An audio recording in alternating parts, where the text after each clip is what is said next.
Good morning, my brothers and sisters. What happens when evil doesn't stay in its lane? Welcome again to Psalm 27. So join me as I take another look at Psalm 27. I started it back in episode 46 and 47 of this little series. It's a psalm of David. The Lord is my light and my salvation. Let me read a little bit to get started. Psalm 27, verse 1. The Lord is my light and my salvation. Whom shall I fear? The Lord is the stronghold of my life. Whom shall I be afraid? So he opens with those questions. Verse 2.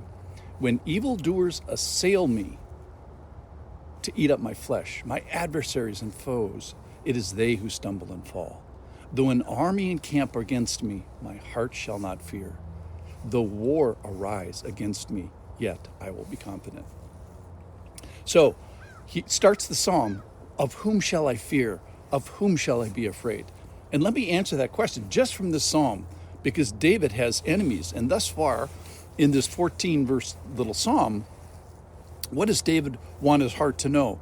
And what is it that the listener should know by what David is kind of repeating to himself?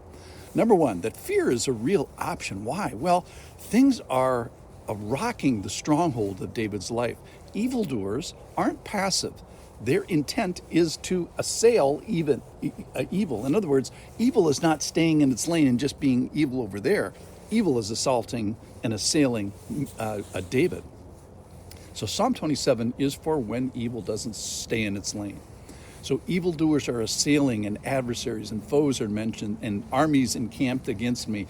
The picture I thought of that was, remember back in 2003, and George Bush assembled what was called the Coalition of the Willing to fight Saddam Hussein. So Saddam wakes up one morning, and they hadn't attacked yet. The coalition forces hadn't attacked, but he found 40 countries contributing, encamped around him, really, to potentially fight him.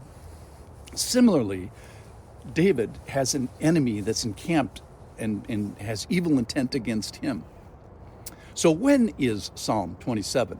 When? Well, it's in a day of trouble. It's when enemies are all around me. And even later in the psalm, he says, even when my father and mother had forsaken him, which is commentary on his sad family life, family of origin.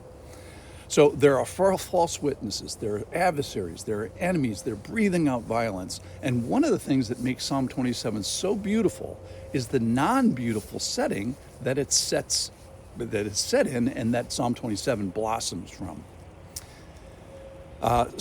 Verse 4 is this beautiful passage. One thing I have asked of the Lord, that I may seek after, that I may dwell in the house of the Lord. We've got a couple thousand starlings for your enjoyment this morning. That I may dwell in the house of the Lord all the days of my life, to gaze upon the beauty of the Lord and to inquire in his temple. So David says, I wish to dwell in the house of the Lord, the place of God. So remember, in 1000 BC, the location of God was very geographical. It was centered at the temple. And this is where David longs to be physically. And similarly, we can not physically want to do that, but we can admire and imitate this in a spiritual sense. I want to be with you. I want to be influenced to you. I want to intently look at your beauty and the charm of your character, the desirability of your ways. Similarly, I also want to enjoy the fellowship of other family members who are sharing that life, serving in the family of God and entering into corporate worship. So there is an element that exists in the house of the Lord that you can't get at home. You can't get it singing in your shower. You can't get it at your kitchen table watching a service online. You need the people of God, because the Spirit uniquely gifts them. And when a gifted and attached person unattaches from the body is injured. It's not whole. And similarly, the house of God needs you and your gifts to spread among the people. So one of the reasons that we should favor the people of God is because God favors the people of God. And to avail yourself of his people is to avail yourself of his presence. So I love what David is doing here. He's inquiring in his temple. And that's kind of what this podcast is every morning. Exposure, submitting under, seeking understanding, and asking prayer. All right, let me finish up some parts of Psalm 27.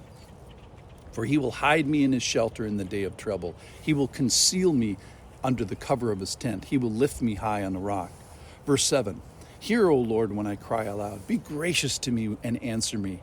You have said, seek my face. My heart says to you, your face, Lord, do I seek.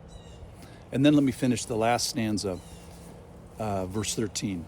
I believe that I shall look upon the goodness of the Lord in the land of the living. Wait for the Lord. Be strong. Let your heart take courage. Wait for the Lord. So Psalm 27 is for when evil does not stay in its lane. And on that day, what should I do?